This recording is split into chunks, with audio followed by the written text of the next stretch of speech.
जो संबंध बने हैं, संबंधों के साथ खिलवाड़ नहीं होनी चाहिए, संबंधों में पवित्रता होनी चाहिए। संध्या को जन्म मिला, सुंदर बहुत थी, उसके ऊपर कुछ लोगों ने कुदरती डाली, दुखित हो गई, वन में पहुंची, वन में जाकर उसने तप, वशिष्ठ जी ने उसे मंत्र दिया, भगवान महादेव के लिए उसने तप किया, भगवान शंकर प्रकट हो गए। भगवान भोलेनाथ ने कहा देवी वरदान मांगिए, तो क्या कहने लगी, आंख में आंसू, कहने लगी जैसे ही मैंने जन्म लिया तो छोटी उम्र में ही मैं सुंदर तो थी ही, सब लोग मुझे कुदृष्टि से देखने लगे, तो मैं आपसे वरदान में मैं मांगती हूँ कि जब बच्चों का जन्म हो तो उनके अंदर काम भावना ना हो। ये संध्या ने महादेव से वरदान मांगा, बहुत ध्यान से सुनिएगा, बड़ी अद्भुत बात। शंकर जी ने कहा ऐसा ही होगा, तो जन्म से लेकर के कुछ वर्षों तक किसी भी बेटा बेटी के हृदय में काम वासना नहीं आती, ये संध्या ने वरदान में मांगा। दूसरे वरदान में बड़ी अद्भुत बातें बताई गई हैं कि पुरुषों से नारी को सौंदर्य ज्यादा, क्योंकि पुरुष सुंदर कम है तो भी उसकी शादी हो जाती है,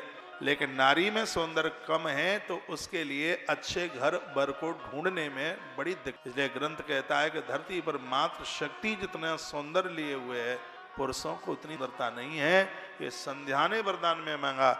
एक और वरदान अद्भुत मांगा है, वो बड़ा दिव्य। वो वरदान क्या है कि सगोत्र के साथ कभी कोई विवाह नहीं, अपने गोत्र के साथ, बहू और सास का एक ही गोत्र नहीं होना चाहिए। सुन रहे हैं, सास और बहू के मायके का एक ही गोत्र नहीं होना चाहिए, इस ग्रंथ में लिखा है। यदि ऐसा हुआ है तो आने वाले समय में वंश वृद्धि रुक जाएगी। ये संध्या ने, ब्रह्मा की मानस पुत्री ने मांगा।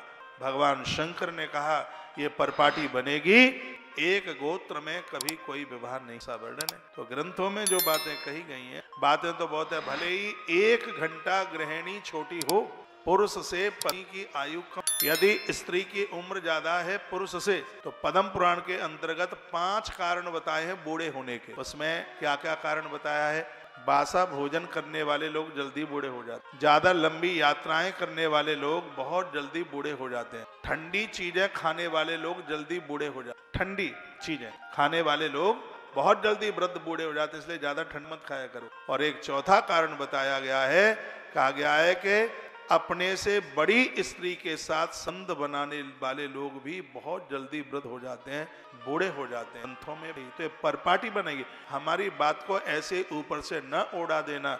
भले ही नारी 1 घंटा छोटी हो, पुरुष से, पति से पत्नी की आयु कम होनी चाहिए, ऐसा हमारा। तुम ताली बजा लो, इन्हें तो बजानी ही नहीं है।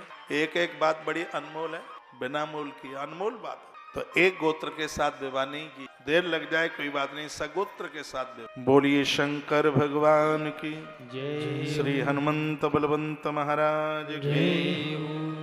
तो भगवान महादेव की स्तुति इस देवी ने करी रुद्राष्टक के द्वारा, जो बाबा तुलसी ने रामायण में रुद्राष्टक लिखा है, नमामि शमीशान निर्वाण रूपम। ये रुद्राष्टक संस्कृत में, इससे महापुराण में ब्रह्मा की पुत्री संध्या ने रुद्राष्टक गाया है। भगवान महादेव, रुद्राष्टक का पाठ करने वालों को हार्ट अटैक, रात को बड़ी अद्भुत नींद आती है।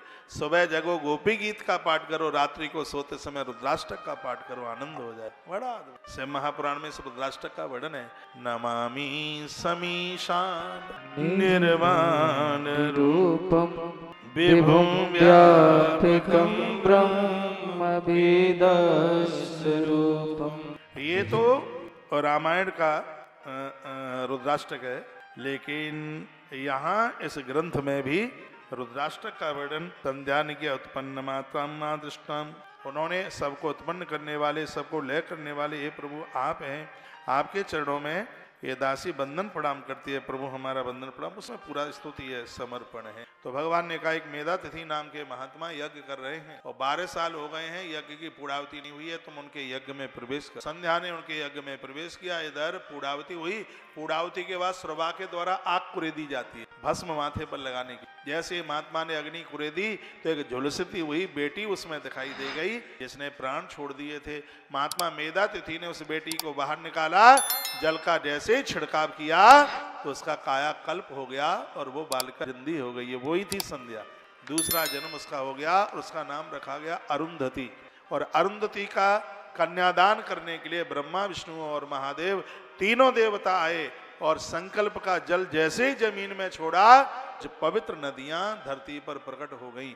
वो जैन में जो माता क्षिप्रा बहती है वो इसी संकल्प के द्वारा प्रकट हुई है। भगवान ने स्वयं संकल्प किया विवाह के कन्यादान का, और ये विवाह श्री वशिष्ठ मुनि के साथ में किया गया। माता अरुंधति का विवाह महात्मा वशिष्ठ के साथ किया गया। तो ऐसी ये बड़ी अद्भुत इन कथाओं का वर्णन किया गया है। विधाता ब्रह्मा ने अपने अंगूठे से एक बेटा पैदा किया जिसका नाम था दक्ष, और दक्ष को ये कहा कि तुम्हें एक बेटी को दक्ष प्रजापति ने बहुत ज्यादा तप किया, भारी तप किया। आज अंबर आकाश में स्वयं भगवती जगदम्बा प्रकट हो गई। 8 भुजा लिए हुए माँ भगवती जगदम्बा प्रकट हुई और कहा, हे प्रजापति दक्ष बरम्ब्रूहि, वरदान मांगिए, तुम्हें क्या चाहिए, तुम हमसे जो मांगोगे वही हम देंगे। नमस्तोभ्यम महिषानी नमोस्तोभ्यम। हे देवी, मांगने में शर्म लग रही है, कैसे? कहा, लाज त्याग करके मांगिए, क्या चाहिए? कहा, तुम जगन्माता हो और तुम्हें हम अपनी बेटी बनाना चाहते हैं, आप हमारे घर में हमारी बेटी आके। तो माँ भगवती जगदम्बा ने क्या कहा? माता जगदम्बा ने कहा, मैं तुम्हारी कन्या तो बन जाऊंगी, यदि तुमने मेरा अपमान किया तो तुम्हारी देहली पर ही प्राण छोड़। और जिस बाप के घर में कन्या की मौत हो, उस पिता के लिए इससे बड़ा और कोई अपराध नहीं सकता, इससे बड़ा पाप नहीं। बेटियों को विवाह कर ससुराल भेजते हैं। पिता के घर से डोली निकलना शुभ है, लेकिन पिता के घर से बेटी की अर्थी निकलना ये एक पिता 10-10 हाथी पाल सकता है, एक पिता बेटी को घर में रखे। कई कारण है। स्वयं माता भगवती कहती है कि यदि तुमने मेरा अपमान किया तो मैं तुम्हारे घर में ही प्राण छोड़ दूंगी, तुम्हारे सिगरे पुण्य समाप्त हो जाएंगे। दक्ष ने कहा, हे माता, ये गलती मैं कभी भी नहीं करूंगा। तो कहा, तो अपनी पत्नी को कह दो वो तब करे, क्योंकि तपस्या के बिना अच्छी औलाद का जन्म नहीं हो सकता। दक्ष प्रजापति की पत्नी का नाम था असकनी। असकनी ने भी बड़े लंबे वर्ष 100 साल तक उसने तप किया।